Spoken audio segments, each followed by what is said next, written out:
आज जो हमारे गेस्ट हैं अभी यहाँ पर पीछे बैक स्टेज पर, उन्होंने बहुत ही यंग एज में यानी कि 16 साल की एज में अपना बिजनेस शुरू किया था। Let's give an energetic and warm welcome to Arjun Deshpande. How are you doing? All good? Please have seat. Thank you very much for having me here. और आपको मतलब देख के और मतलब बचपन से आपको देखता हुआ आया हूँ और मतलब मैं कहता हूँ कि बहुत लोग बिजनेस बनाते हैं बट संदीप सर एंटरप्रेन्योर्स बनाते हैं। वो इंस्पिरेशन देते लोगों को, मतलब इंस्पिरेशन ग्रेट थिंग। बचपन से मतलब किस एज से, कब से देखते आए हो आप? मैं अराउंड मेरे एज ऑफ 14-13 से मैं दिखता हुआ आया हूँ। अच्छा, और 16 में आपने अपना बिजनेस शुरू किया? हाँ, बिजनेस शुरू किया था। एक प्रॉब्लम देखने के बाद में मतलब बिजनेस करने के लिए मैंने जेनरिक आधार की शुरुआत कभी नहीं की। एक बड़ा प्रॉब्लम सॉल्व करने के लिए, मतलब 130 करोड़ लोगों को आज की तारीख में जो प्रॉब्लम आ रहा है कि मेडिसिन से अफोर्डेबल होने चाहिए, तो वो जब मैंने देखा कि एक बुजुर्ग से अंकल थे 70 ईयर्स के, वो मेडिकल स्टोर ओनर को क्रेडिट के लिए रिक्वेस्ट कर रहे थे और वो मेडिकल स्टोर वाला कह रहा था कि मैं आपको क्रेडिट नहीं दे पाऊंगा, तो वो बहुत एक शॉकिंग चीज़ थी मेरे लिए। और उनके वाइफ को हुआ था कैंसर, तो मैंने उनको कहा कि आपके पास में पैसे नहीं है तो आप क्या करेंगे अभी? तो उन्होंने कहा तो मुझे ये मंथ का स्किप करना पड़ेगा, तो इवेंचुअली उनके वाइफ के हेल्थ के ऊपर असर होगा। तो एज ए यंग किड मैंने जाके जो नेट के ऊपर सर्च किया, जो 15,000 का मेडिसिन जो था MRP, वो जो मैन्युफैक्चरिंग प्राइस था वो केवल 3,000 रुपये थे। So there was a huge difference between the manufacturing price and the marketing price. तो मेडिसिन हमारे लिए वो लग्जरियस प्रोडक्ट तो है नहीं, वो आपके लिए और मेरे लिए एक बेसिक ज़रूरत है, हम सभी के लिए। तो और वो हर एक इंडियन को मिलने चाहिए। तो वहाँ से एक सिर्फ दिमाग में सोच आई, और अगर हम लोग को एक बार विचार आता है, एक सोच आती है, तो वो एज एन एंटरप्रेन्योर हमको वो एग्जीक्यूट करना है। आइडियाज तो हम सभी के पास में, but execution one of the important pillar हो गई है। ऑल ओवर इंडिया में कितने स्टोर्स खुल चुके हैं आपके? अभी 2000 प्लस फ्रेंचाइजीज हमारे पूरी इंडिया में स्टोर्स है एक्टिव। और हम लोग मतलब 150 प्लस सिटीज में, मतलब ना कि सर अर्बन एरियाज में बट छोटे छोटे गाँव में हम लोग आज प्रेजेंस बना रहे हैं। जेनरिक मेडिसिन क्या होती है और ब्रांडेड मेडिसिन क्या होती है, उसमें डिफरेंस पता है आप लोगों को? कितनों को पता है? एक बार हाथ ऊपर करो। 90% ऑफ द मेडिसिन हमारे देश में जेनरिक ही है, बट हमारे इंडिया में MNC कंपनीज जो है वो आके उसको ब्रांड कर देते हैं। मतलब 10 रुपीज़ का प्रोडक्ट आज मैं भी वही मैन्युफैक्चर से खरीदता हूँ, बट वो लोग भी 10 रुपीज़ में खरीदते हैं, वो 1000 में बेचता है, मैं वही चीज़ 50 रुपये में बेचता हूँ। So this is the huge difference coming in to the market today. And इसके वजह से सीनियर सिटीजन, मतलब मैं आज जहाँ जहाँ पर जाता हूँ तो सीनियर सिटीजन जब सर के ऊपर हाथ रख के कहते हैं कि बेटा आपके वजह से हमारा 10,000 का बिल 2,000 का आया, तो एक 20 साल की उम्र में मुझे लगता है that is one of the important pillar what we all youngsters should work on. Excellent point, बहुत बढ़िया। तो जब 16 साल की एज में आपने अपने घर पे बात करी कि मैं ऐसा कुछ करने के बारे में सोच रहा हूँ, तो आपका क्या बिजनेस बैकग्राउंड है, जॉब बैकग्राउंड है? नहीं, मेरे मतलब मम्मी जॉब बैकग्राउंड से आते हैं और पापा भी मतलब उनका टूर्स एंड ट्रैवल्स का बिजनेस था।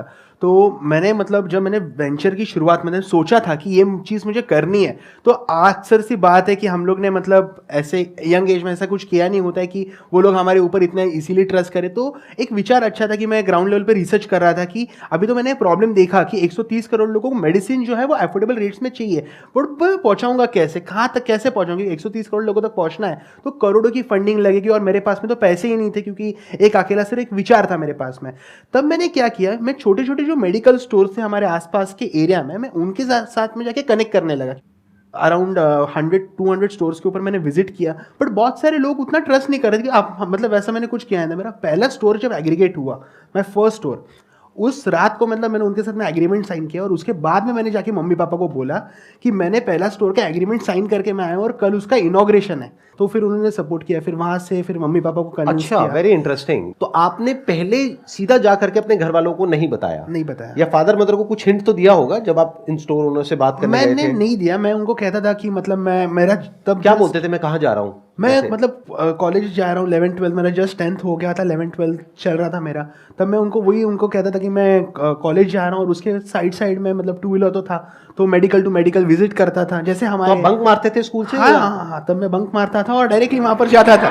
तो उनको बोलने तो की आपने अपना स्कूल कंप्लीट किया या नहीं किया? पढ़ाई पूरी करी या नहीं करी? 12th मैंने की, उसके बाद मैंने नहीं किया, क्योंकि मैं मानता हूँ कि एजुकेशन में आपसे बात करो, आप मुझसे बात करें, we are sharing education. Right. Degree is not just a method to gain something, और we can not prove just a degree for ourselves. तो हम लोग जो नया करते हैं तो that is mean a lot for me. तो अब मैं ये समझना चाहूंगा कि आप पहले गए 100-150 फार्मासिस्ट के पास में, जिसको इंडिया में हम केमिस्ट बोलते हैं, उनसे जाकर के मिले कि मैं आपके स्टोर को ब्रांडेड कर दूंगा, मैं ये कर दूंगा, मैं वो कर दूंगा, बट वो कहेगा कहाँ से करोगे, पहले दिखाओ तो सही। बराबर है, बहुत बड़ी क्योंकि बात है। तब तक आपका एक भी स्टोर नहीं था, एक भी स्टोर नहीं था। तो कोई ट्रस्ट कैसे करेगा? Correct. This is one of the important pillar. जब हम लोग फ्रेंचाइजी मॉडल बोलते हैं, एग्रीगेशन मॉडल बोलते हैं, तो आपके पास में बेस होना चाहिए कुछ तो, जो कि मेरे पास में बिल्कुल नहीं। जैसे संदीप सर ने कहा, this is one of the important pillar. जब हमारे पास में दिखाने के लिस्ट नहीं होता तो लोग आपके ऊपर ट्रस्ट इजीली नहीं करते। मेरा बहुत अच्छा पॉइंट क्या था, मेरा जो पहला स्टोर इनॉग्रेट हुआ था उसके बाद में, मतलब जो वो दो भाई थे उनको मैंने बहुत कठिनाई से मैंने कन्विंस किया उनको कि हमारे साथ में जुड़िए। मैंने उनको कहा कि अगर लॉस हुआ भाई साहब वो तो मेरा है, अगर प्रॉफिट हो वो आप ही का दुकान है, आप ही के दुकान में प्रॉफिट आने वाला है, मैं आपका दुकान तो कहीं पर लेके जाने वाला हूं नहीं। वो लॉस आपका कैसे है? आपने इन्वेस्ट किया था उसमें? मैंने इन्वेस्ट नहीं, मतलब मैं उनको कहा कि 15,000 रुपीज मेरे पास में थे, उसको रीब्रांड कर दिया मैंने पूरा। मैंने उनके पास में मेडिसिन जो थे वो up to 80% lesser direct manufacture से रखे। तो जैसे जैसे मेडिसिन सेल होते थे मैं वापस मंगाता था, वापस सेल करता था, तो वो एक चेन में प्रोसेस में चालू हो गया। बट मेरा जब पहला स्टोर चालू हुआ ना, तब सीनियर सिटीजन्स ने इतना अच्छा डिमांड दिया, बहुत लोग वो स्टोर को सक्सेस, मतलब हमारा पहला स्टोर बहुत सक्सेस हुआ, और वो देख के ही हमारा second store, third store convince हो गया ऑटोमेटिकली। क्योंकि जब हमारा एक सक्सेस स्टोरी चलता है ना मार्केट में, तब लोग सामने से आते हैं कि ये, मतलब वो भाई साहब को लोग आके पूछते थे आप जेनरिक आधार के साथ में जुड़ गए, अभी हम लोग भी इसके साथ में कैसे जुड़े, हमको भी हमारा बिजनेस बढ़ाना है। तो that is all the chain. But आपको शुरुआत, मतलब मैं हमेशा कहता हूं कि 0 to 1 जाना जितना ज्यादा डिफिकल्ट होता है उतना 1 to 10 जाना नहीं होता। अभी आपने एक लाइन यूज करी 0 to 1 जाना बहुत मुश्किल होता है, एक बुक भी है 0 to 1 के नाम से। तो I am more interested in that कि आप 0 to 1 गए कैसे, पहला स्टोर ओपन कैसे हुआ? पहले स्टोर में, मतलब मैं आपको कहूंगा कि जो मेरा फर्स्ट स्टोर था ना, तब वो जो मतलब मेडिसिन प्रोक्योर थे, इंपॉर्टेंट पॉइंट क्या था ना, प्रॉफिट मार्जिन का बहुत बड़ा रोल होता है वहां पर। आज की तारीख में जो हमारा छोटा दुकानदार होता है, मेरे लिए बहुत एक यूएसपी, मतलब मैं हमेशा उनके साथ बात करता था, तो यूएसपी क्या थी कि प्रॉफिट मार्जिन, जो छोटा मेडिकल स्टोर वाला है आज की तारीख में उनको सिर्फ 5 to 10% प्रॉफिट मार्जिन मिलता है जब वो एमएनसी कंपनीज के ब्रांडेड जेनरिक मेडिसिन सेल करते हैं, क्योंकि उनको वो एमआरपी पे सेल करना होता है, और वो डिस्ट्रीब्यूटर से उनको अगर 100 रुपीज़ की मेडिसिन है वो उनको 95 रुपीज़ 90 रुपीज़ में आते हैं। मैंने वहाँ पर क्या कर दिया, उनको जेनरिक मेडिसिन में 40% का प्रॉफिट मार्जिन दिया, क्योंकि हम लोग के पास में मिडल मैन तो कोई है नहीं, हमको डायरेक्टली मैन्युफैक्चर से प्रोडक्ट लाने और उनको देना है। तो वो जो मेडिसिन है वो 100 रुपीज़ का एमआरपी था, जिसके ऊपर उनको 95 में परचेस करना था, मैंने वो उनको दे दिया 20 रुपीज़ में, उनको 40 रुपीज़ ऐड करके देने 28 रुपीज़ में, तो उनको लो इन्वेस्टमेंट में हाई प्रॉफिट हो गया। तो उसके वजह से उनका क्या हुआ, इन्वेंट्री मैनेजमेंट बहुत अच्छा हुआ और कम इन्वेस्टमेंट में ज्यादा प्रॉफिट मार्जिन को मिल गया। अब यहाँ पे एक मेरा अगला क्वेश्चन है कि मेडिसिन में एक चीज बहुत इंपॉर्टेंट है कि उसकी क्वालिटी परफेक्ट होनी चाहिए, उसमें कोई कॉम्प्रोमाइज नहीं होना चाहिए किसी तरह का, क्योंकि अगर मेडिसिन इंसान खरीद रहा है तो अपने शौक के लिए नहीं खरीद रहा है बल्कि ठीक होने के लिए खरीद रहा है, तो ठीक होना चाहिए। वो तभी होगा जब एक अच्छी मैन्युफैक्चरिंग फैसिलिटी से वो बन करके आएगा। तो अभी तो आप 16 साल के लड़के हो, अब आप गए उन मैन्युफैक्चरिंग फैसिलिटीज के पास में, आपने बोला कि ऐसे ऐसे हम अपने जेनरिक आधार के नाम से वो मेडिसिन आपसे लेंगे और आगे यहां से हम सेल करेंगे। तो अब अगर मैं वो मैन्युफैक्चरिंग फैसिलिटी हूं तो मैं आपको उधार तो दूंगा नहीं। करेक्ट। ये आपने कैसे मैनेज किया? वहां से आपको 1-2 लाख रुपए की, 3 लाख रुपए की इन्वेंट्री तो चाहिए ना, तो वो कहां से आई? वो क्या, किसने पैसा इन्वेस्ट किया? अभी इसमें बहुत इंटरेस्टिंग फैक्ट ऐसा है कि इन इंडिया हर एक कंपनी जो एमएनसी होती है ना, उन्हीं का खुद का जेनरिक डिवीजन होता है, बट वो सभी को नहीं पता है, क्योंकि वो लोग जब बैचेस लेते हैं तो उन्हीं के खुद के जेनरिक मेडिसिन होते हैं मार्केट में अवेलेबल। और जब हम लोग कंपनी को अप्रोच करते हैं डायरेक्टली कि हमको जेनरिक, क्योंकि तब के समय में मैं सभी प्रोडक्ट के ऊपर जेनरिक आधार का लोगो नहीं लगा सकता था, क्योंकि वो मुझे लाखों करोड़ों रुपए का खर्चा आ जाता था। तो मैंने क्या किया, वो मैन्युफैक्चरर डायरेक्टली अप्रोच किया कि आप मुझे आपके जेनरिक मेडिसिन दे दीजिए, बॉक्स के हिसाब से दे दीजिए। तो मुझे उन्होंने उनके लोकल जो स्टॉकिस्ट थे उनके साथ में कनेक्ट कर दिया। तो वहां से तो मुझे स्ट्रिप में, मतलब वो मुझे लगता है कि अराउंड 10-15,000 का तो मैंने पहले दिन मेरा इन्वेंट्री रखा था, जो कि पहले दिन में ही हो गया खत्म। और उसी से जो हमारा प्रॉफिट हुआ था, मैंने सेकंड डे का इन्वेंट्री खरीद लिया। एक एक करके चैलेंजेस को मीट करते हैं, because there are 4 P's of marketing: product, place, price and promotion, right? Correct. तो एक बात करते हैं प्रोडक्ट की। तो प्रोडक्ट में आपने क्या किया? खुद अपने जेब से पैसा इन्वेस्ट नहीं किया, अपने ब्रांड से नहीं निकाला, क्योंकि आपके पास में पैसे थे ही नहीं। तो आपने क्या किया, उन्हीं कंपनीज के जेनरिक प्रोडक्ट्स थे जिनको वो कंपनीज प्रमोट नहीं करती थी। क्यों? क्योंकि उसमें उनको मार्जिन नहीं मिलता था, राइट? Of course. ये हो गया प्रोडक्ट। अब आता है प्लेस। प्लेस में आपने क्या किया, आपने किसी तरीके से उन 2 भाइयों को कन्विंस कर दिया जो आपका पहला स्टोर था, और वो कन्विंस हो भी गए। तो इसका मतलब कि कितनी आपके अंदर एक, मैं क्या कहूंगा, कैसा जज्बा होगा या डिजायर होगा या कॉन्फिडेंस होगा या एक जोश होगा कि आप उनको कन्विंस कर पाए। तो वो आपने कन्विंस कर दिया, तो प्लेस आपको वहां पे मिल गई, मतलब जगह उनकी, बस ब्रांड मेरे पास कॉन्फिडेंस बहुत था। मतलब मैंने उनको, जो मैं कह रहा था ना, मैं उनको फैक्ट्स के साथ बात कर रहा था, क्योंकि ये चीज उनको पता थी, बट वो करने की हिम्मत नहीं थी उनमें। मैंने उनको वो हिम्मत दी। एक विचार दिया, मैंने उनको एक ड्रीम सेल विजन दिखाई कि देखो ये हो सकता है, ये पॉसिबिलिटी है। अब उसमें आपका और उनका रेवेन्यू शेयरिंग अरेंजमेंट क्या था, यानी कि जो भी मेडिसिन बिकेंगी ये ब्रांडिंग होने के बाद में, आपका ब्रांड आने के बाद में, तो उसमें कितना पैसा उनका, कितना आपका? नहीं, मैंने उनके साथ में कुछ भी रेवेन्यू शेयरिंग नहीं किया। मैंने क्या किया कि मैं आपको खरीद के दूंगा और उसमें मेरा डायरेक्ट कट होगा, आपको जितना है, मतलब वो मिनिमम कट था। तो उसमें क्या था, फिर मैं उनके साथ में कभी भी प्रॉफिट शेयर करने के लिए बैठा नहीं। अगर मैं बैठ जाता ना तो मुझे कभी जिंदगी में प्रॉफिट नहीं देते थे वो। That's again a good point. आप समझ गए ना इन्होंने क्या किया? इन्होंने कहा आपको मुझे 1 रुपए भी नहीं देना, मेडिसिन मैं ला करके आपको दूंगा सस्ते में। मान लो 100 रुपए की आप बेच रहे हो, मैं आपको ला करके 20 रुपए में दूंगा, आप उसको 28 रुपए की बेचो। कस्टमर को भी फायदा, हाँ जी, आपको भी फायदा। और मुझे 15 रुपए में मिलती थी वो, और आपको 15 रुपए में मिल गई, तो इनको 5 रुपए मिल गया पीछे से। सिंपल हो गया ना बिजनेस मॉडल, यहां पे हमने क्रैक कर लिया। प्रोडक्ट, प्लेस, प्राइस भी हमारा क्रैक हो गया।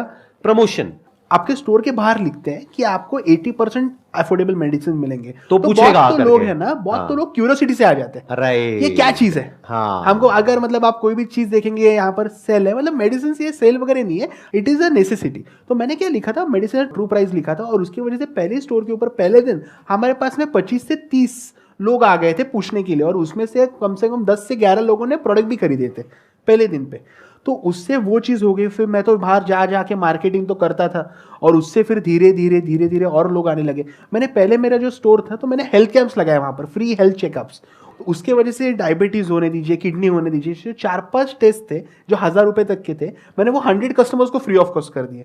तो वो 100 कस्टमर्स को जिनको मैंने वो टेस्ट दिए, वो मेरे साथ में मतलब वो लॉन्ग टर्म के लिए जुड़ गए मेरे साथ। तो उसमें तो मेरा 1 रुपये का खर्चा नहीं है। आपको सिर्फ ना पॉइंट्स रहते हैं ऑलरेडी मार्केट में, बट ना एंटरप्रेन्योर मतलब सब चीज़ें ना अलग अलग रहती है। एंटरप्रेन्योरशिप हमको क्या रहती है पता है, आपको सब डॉट्स को ज्वाइन करना आना चाहिए। अगर आपको डॉट आपने ज्वाइन कर दिया, इसका डॉट यहाँ पर, इसका डॉट यहाँ पर, तो आप बिजनेस बना सकते हैं। ये देखिए, पैसा तो आज देश में हर कोई कमाता है, पैसा कमाना बहुत आसान है, बट एक प्रॉब्लम को सॉल्व करना वो बहुत डिफिकल्ट है। Idea that to a big problem which is a genuine problem. हर कोई बिजनेस यही बोलता है कि मैं एक जेन्युइन प्रॉब्लम को सॉल्व कर रहा हूँ। जो बर्गर बेच रहा है वो भी यही बोलता है कि मैं एक जेन्युइन प्रॉब्लम को सॉल्व कर रहा हूँ। राइट, अब वो दुनिया जानती है, अब वो एक्चुअल में असलियत क्या है वो हम सबको पता है कि वो प्रॉब्लम सॉल्व हो रही है, प्रॉब्लम बढ़ रही है। राइट, हाँ। आई मस्ट से इट्स वेरी इंप्रेसिव जिस तरह से रतन टाटा जी ने आपके इसमें इन्वेस्ट किया और आपको सपोर्ट किया, उसके अलावा आपने इन्वेस्टमेंट रेस करी। तो एक स्टैंड पॉइंट से देखा जाए, दुनिया के स्टैंड पॉइंट से, तो you have achieve massive success at a young age because you are just 20 years old. Actual में जो रियल चैलेंज है वो अब आने वाला है आपको। क्यों आने वाला है उसके पीछे रीजन बता देता हूं। अब आप अपने ब्रांड के नाम से मेडिसिन दे रहे हैं, यानी कि जेनरिक आधार के नाम से वो मेडिसिन दे रहे हैं, जो आप पीछे उन्हीं कंपनी से बनवा रहे हैं, उन्हीं मैन्युफैक्चरिंग फैसिलिटीज से बनवा रहे हैं जहां से बड़ी बड़ी कंपनीज बनवाती है। करेक्ट, तो उसी क्वालिटी स्टैंडर्ड्स के अकॉर्डिंग। Right, yes. क्योंकि आपने इन्वेस्टमेंट रेस कर ली है, तो जो इन्वेस्टर्स है वो आपके ऊपर प्रेशर क्रिएट करेंगे अपना मार्जिन इंक्रीज करने के लिए। तो अब आप अपने आप को किस तरीके से रोकेंगे, that is a big question. ये बहुत बड़ी बात है। आपने जैसे कहा, मतलब मैंने अगर इन्वेस्टमेंट अगर रेज भी किया है तो वो मैंने सस्टेन होने के लिए नहीं किया है, एक्सपेंड होने के लिए किया है। तो मैंने जो इन्वेस्टर्स, मतलब generic Aadhaar is from the day one, it's a profitable startup, it a profitable company. हम लोग आज तक एक भी रुपया बंद नहीं करते। आजकल हम लोग जो स्टार्टअप बबल देखते हैं तो हर एक कंपनी लॉसेस में है, बहुत सारी कंपनीज, उसके वजह से उनको इन्वेस्टर्स का प्रेशर आता है। बट जेनरिक आधार हम लोग ने क्या किया, बहुत माइन्यूट से इक्विटी दिया, उसमें ज़्यादा इक्विटी हम लोग ने दिया नहीं। इसकी वजह से we are not on the other side that we have to, मतलब वो इन्वेस्टर प्रेशर के ऊपर रहना है। बिकॉज मेरा वो मेंटेलिटी नहीं है कि हम this is a cause we have to solve on. ये प्रॉफिट बढ़ाने के लिए चक्कर में हमको हमारा कॉज नहीं भूल जाना है। यहाँ तक की स्टोरी बहुत अच्छी है। और अभी क्या हो रहा है, अब आपको धीरे धीरे एक्नॉलेजमेंट भी मिल रहा है। अब आप इस प्लेटफॉर्म पे आए, और भी प्लेटफॉर्म्स पे आप जा रहे हैं, और भी लोगों से मिल रहे हैं, धीरे धीरे सोशल मीडिया पे भी आपके बारे में बात हो रही है। तो अब क्या होगा कि जब सक्सेस मिलती है और सक्सेस के साथ में फेम मिलता है, तो धीरे धीरे हमारी जो वैल्यूज़ हैं वो बैक सीट ले लेती है। ऐसा 99% लोगों के साथ मैंने होते हुए देखा है। तो मेरे स्टैंड पॉइंट से अगर देखा जाए तो आपका सबसे बड़ा दुश्मन कोई और नहीं होगा, आप खुद होगे। क्योंकि आपका जो माइंड है उसके अंदर desires, greed, envy, jealousy, anger, frustration सबके अंदर होता है। मेरे अंदर भी, आपके अंदर भी, हम सबके अंदर है। तो जब वो हावी होता है तो इंसान का दिमाग पलटने में 1 सेकंड लगता है। बराबर है। तो वो आज नहीं तो कल पलटेगा। तो आप कैसे रुक पाओगे अपनी वैल्यूज पे? क्योंकि अगर आप अपने ब्रांड से बेच रहे हो तो किसी को नहीं पता कि आपका मार्जिन क्या है। और अपने मार्जिन को बढ़ाना आपके लिए बाएं हाथ का खेल है। तो अब क्या होगा कि फ्यूचर में आप खुद धीरे धीरे आप देखोगे कि आप खुद एक फार्मा कंपनी बनते चले जाओगे। एक थॉट से, एक आइडिया से एक शुरुआत हुई थी। तो इसको प्रोटेक्ट करने के लिए what we need is we need a very strong commitment from your side. If you're not ready to give that kind of a commitment, that's absolutely fine, that's your call, but I'm putting you in a hard spot कि अगर इस platform पर आप एक commitment दे सको तो ये problem हमेशा के लिए सॉल्व हो जाएगी और लोगों की। यानी कि एक मेडिसिन का प्राइस होता है एक्स, जितने में वो मार्केट में बिक रही है, उसको हम बोल सकते हैं एवरेज प्राइस। क्या ये आप कमिटमेंट दे सकते हो पब्लिक प्लेटफॉर्म पर लोगों को कि हम ये जो average price of branded medicine है उससे इतना परसेंट तो ऑफ होगा ही होगा? कमिटमेंट अभी भी मैं देता हूं और ऑलरेडी मैंने दे चुकी है 50% टू 50% के नीचे, 49% भी नहीं, 50% के नीचे ही हम लोग डिस्काउंट तो फिक्स देने ही वाले हैं, 50 टू 80। और मैं आपको कहता हूँ 70% मेडिसिन ऐसे जिसमें हम लोग 80% डिस्काउंट देते ही देते हैं। तो आपने जैसे कहा कमिटमेंट, तो वो तो डेफिनेटली 50% तो हम लोग देंगे ही देंगे। मतलब 100 रुपये का चीज़ है मार्केट में, वो हम लोग 50 रुपये में देंगे, मतलब देंगे। और वो अगर हम लोग है तो 20 रुपये तक देंगे हम लोग। So that is 100% for sure from my side. Excellent point ji. You need guts to say that। और मैंने ये क्यों किया मैं आपको बता देता हूँ, क्योंकि जो आप काम कर रहे हो ना, that's like a dual-edged sword।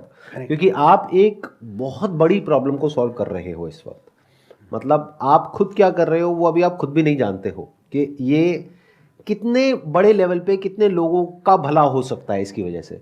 So I wanted कि मैं ऐसा कुछ करूं कि आपके ऊपर एक जिंदगी भर के लिए एक प्रेशर क्रिएट हो जाए कि अब मैं 50% एक तरह से लक्ष्मण रेखा हो गई कि इसको हम लांग नहीं सकते, नहीं तो जनता छोड़ेगी नहीं ना। हाँ, तो ये जरूरी है, क्योंकि क्या होता है, नहीं तो ये जो ग्रीड है ना, ये एक बार शुरू हो जाए ना खेल, एक बार, तो वो कैसे स्नोबॉल इफेक्ट बनता है कोई सपने में भी नहीं सोच सकता। आप लोग अगर अपने माइंड में कभी झांक करके देखेंगे ना, आई एम नॉट श्योर आप में से कितने रेगुलरली मेडिटेशन करते हैं या नहीं करते हैं, बट अगर कभी आप झांक करके देखेंगे अपने माइंड में, ऐसी ऐसी चीजें आपको दिख जाएंगी, ऐसा ऐसा कुछ दिख जाएगा कि ये कह लो जो पूरी जो ह्यूमैनिटी है उसका जो माइंड का स्ट्रक्चर है, माइंड की जो प्रॉब्लम्स वो आपको सब यहाँ पे नजर आ जाएगी। Greed, envy, jealousy, anger, frustration, depression, anxiety, सब कुछ नजर आएगा। तो है सबके अंदर, लेकिन क्या रोकता है हमको वो गलत काम करने से? वो है जब हम पब्लिक में आकर के कुछ बोल देते हैं, वो हमको रोक सकता है। कुछ ऐसा बोल देना होगा, कुछ ऐसा कर देना होगा कि आप उससे पीछे ना हट सको। वही आज यहां पर हुआ है, जो इन्होंने बोल दिया है कि 50% टू 80% तो रहेगा ही। मतलब मिनिमम एक बेंचमार्क आ गया, 50% तो रहेगा ही। क्योंकि जिस दिन जेनरिक आधार के मान लो 10,000, 20,000, 50,000 स्टोर्स खुल गए पूरे इंडिया में, गली गली में दिख रहा है, और प्लस इनका खुद का एक इतना बड़ा ब्रांड बन गया, तो ये खुद एक फार्मा कंपनी से कम नहीं है as far as turnover is concern. इनकी टर्नओवर भी 10,000 करोड़, 20,000 करोड़ पहुंचने में टाइम थोड़ी ना लगेगा। तब ये अपने आप में एक बहुत बड़ी एक monopoly kind of a situation create कर देंगे, जहां पर के लोग ट्रस्ट करेंगे जेनरिक आधार के ऊपर। अब अगर उस वक्त इन्होंने अपने मार्जिन बढ़ाने शुरू कर दिए, ये पॉडकास्ट देखूंगा वापस, तो ये पॉडकास्ट आपको काम आएगा। तो पॉडकास्ट देखो। और एक चीज, मतलब मैं फैक्ट ये आपको 5 साल बाद रोकेगा, 10 साल बाद, 20 साल बाद रोकेगा। और मतलब ये चीज आपसे बहुत सीखने जैसे, मैं मतलब संदीप सर के मैं सभी को पता है, मतलब वो YouTube इतना अच्छा बड़ा चैनल तो भी मॉनिटर कुछ नहीं करते वो चीज़ को। मतलब सब है उनके पास में आज की तारीख में, बट वो चीज़ को उन्होंने, मतलब ये हमको उनसे सीखना चाहिए। मतलब हमारे पास में जब सब होता है, फेम होता है, सब कुछ होता है, बट वो हम लोग अगर वो चीज़ बिजनेस नहीं कर रहे हैं, उसका मतलब उससे ज़्यादा बड़ी चीज़ कुछ नहीं हो सकती इनके जैसे। तो hats off to you for that. मतलब आप अगर ये चीज़ अगर मुझे कहेंगे ना, तो डेफिनेटली मन से मुझे आनंद हुआ ये चीज़ का, क्योंकि वो आपने चीज़ करके हो चुकी है आपकी, आपने वो सब आप में, मतलब वो सब कुछ नहीं है चीज़ें आप में। तो अगर आप वो मुझसे एक्सपेक्ट करेंगे तो डेफिनेटली मैं हाँ ही बोलूंगा वो चीज़ के लिए। मुझे यही देख करके खुशी हो रही है, क्योंकि जब आप यहाँ पर आए थे, आपने बताया कि आपने 14 साल की एज से मेरी वीडियोस देखी करी, तो आई एम श्योर आपने ये सब देख रखा होगा, आपको मेरे बारे में सब कुछ पता होगा। तो आई वॉन्टेड कि जब आप इतने मैसिव लेवल पे कुछ करने वाले हो, that too in the social entrepreneurship category. एक होता है नॉर्मल एंटरप्रेन्योरशिप, एक होती है सोशल एंटरप्रेन्योरशिप। सोशल एंटरप्रेन्योरशिप का मतलब ये नहीं होता चैरिटी, मतलब होता है कि ये अपना पैसा भी कमाएंगे, लेकिन उस ग्रीड को अपने ऊपर हावी नहीं होने देंगे। वो जो कॉज है, यानी जो सोसाइटी का भला है, वो हमेशा फ्रंट में रहेगा, और जो प्रॉफिट है वो सेकेंडरी रहेगा। That is the idea. क्योंकि प्रॉफिट नहीं होगा तो ऑपरेट कैसे करेंगे, सस्टेन कैसे करेंगे? जैसे मैं ये जो काम कर रहा हूं, मैंने अपने लिए बड़े अच्छे से प्लान करके, जिसको फाइनेंशियल प्लानिंग बोलते हैं, एक स्ट्रक्चर बनाया हुआ है कि मुझे किसी तरह की कोई प्रॉब्लम नहीं है और होपफुली अगले 50 साल तक भी नहीं आने वाली है। मैंने इस तरीके से प्लानिंग कर रखी है, तो मुझे किसी के आगे हाथ नहीं फैलाना पड़ेगा कभी भी। करेक्ट। इस काम के लिए the problem with this work that I am doing is कि the moment I ask someone, चाहे वो ऑडियंस हो, चाहे वो कोई इंसान हो या कोई ऑर्गेनाइजेशन हो, उससे मैं बोलता हूं कि भाई मुझे पैसा दे दो ये काम करने के लिए, बराबर, तो उनकी शर्तें आ जाएंगी। शर्तें आ जाएंगी। वो कहेंगे कि ठीक है हम देते हैं आपको 10 करोड़ रुपए, 20 करोड़ रुपए, बट अब आपको ये करना पड़ेगा, अब ये इलायची बेचनी पड़ेगी।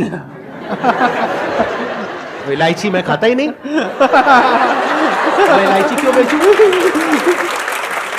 आई don't like elaichi. Thank you so much for coming, it was pleasure meeting you, pleasure talking to you, wish you all the best. आप बहुत अच्छा काम कर रहे हो, I must say that, and keep doing it. Big round of applause for him.